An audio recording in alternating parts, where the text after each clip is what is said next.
Deal है Rashford की, ये ऑन एंड ऑल बहुत अच्छी डील है करंट सिनेरियो देखते हुए।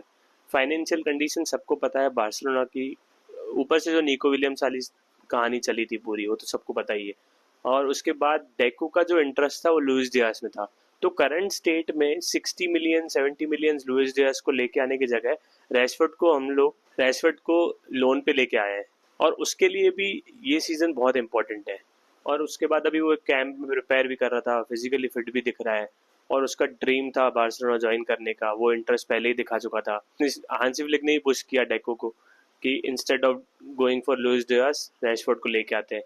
तो ऑन एंड ऑन बार्सिलोना के लिए यहाँ पे खोने के लिए ज़्यादा कुछ है नहीं।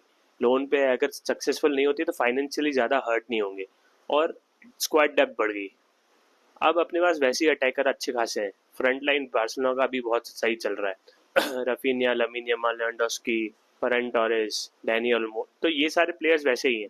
और अब रैशफोर्ड स्क्वाड डेप्थ बढ़ाएगा।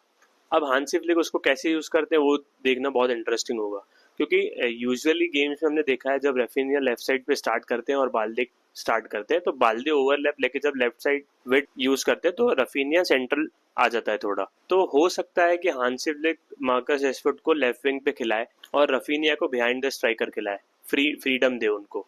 और राइट साइड पे आपके लमीन है, आगे लेवेंडोस्की या फरहान टोरेस, जो दोनों में से कोई भी स्टार्ट। एक ये सिनेरियो बन सकता है, और अगर ये सिनेरियो नहीं बनता है तो वो एक सब्स्टिट्यूट होके आएंगे। बार्सिलोना फैंस को ना ज्यादा एक्सपेक्टेशंस नहीं रखनी चाहिए रेशफोर्ड से। पर्सनली मेरे को ऐसा लगता है कि आप ऐसा सोचो कि वो आपको आके मैच जिता के जाएगा, अब कहीं फंसे हुए हैं तो मैच जिता देगा, मतलब उसके ऊपर डिपेंडेंट नहीं होना है अपने।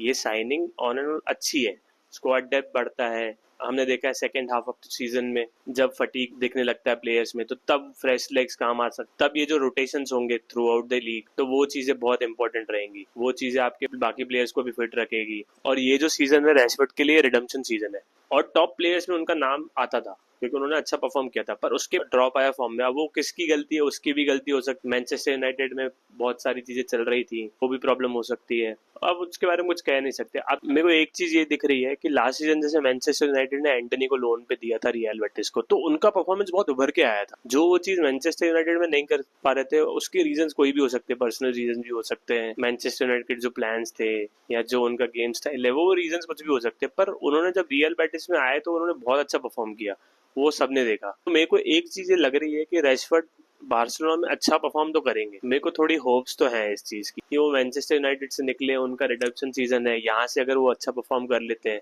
तो आगे चल के उनके लिए चीजें और इजी हो सकती हैं। और सबसे बड़ी बात हांसी फ्लिक है, तो हांसी फ्लिक अगर उनका बेस्ट निकलवा देते हैं इस बार्सिलोना साइड में, तो बार्सिलोना का अटैक तो रूथलेस हो जाएगा। लेफ्ट साइड पे बाल्दे के साथ उनका कॉम्बिनेशन प्ले देखने में मजा आएगा।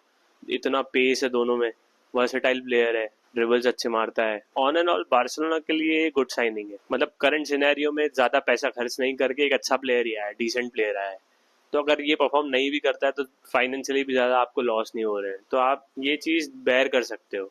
लेट्स सी अब हांसी फ्लिक उसको कैसे यूज करते हैं और वो कैसे परफॉर्म करते हैं। मैं तो यही होप करता हूँ कि ये साइनिंग हमारे लिए बेनिफिशियल हो। स्क्वाड डेप्थ तो बड़ा ही है हमारा, तो अब देखते हैं कि कैसे परफॉर्म करता है वो।